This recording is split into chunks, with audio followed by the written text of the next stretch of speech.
Video নিয়ে যে যাই বলুক না কেন, ভিডিওর সাফাই অবশ্য দিয়েছেন স্বয়ং হুমায়ুন কবির। তিনি ঠিক কি বলেছেন চলুন শুনবো।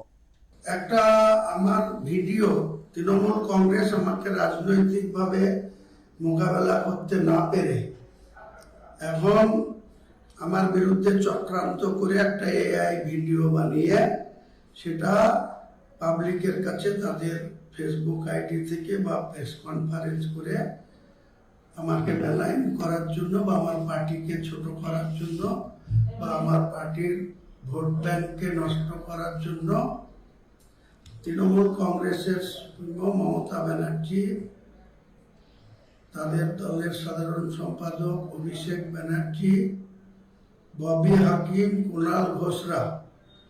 এর আগে আপনারা দেখেছেন যে ববি হাকিমকে স্টিং কাউন্টে টাকা নিতে দেখা গিয়েছিল, সুদীপ বন্দ্যোপাধ্যায়দের টাকা নিতে দেখা গিয়েছিল, সৌগত রায়দের টাকা নিতে দেখা গিয়েছিল।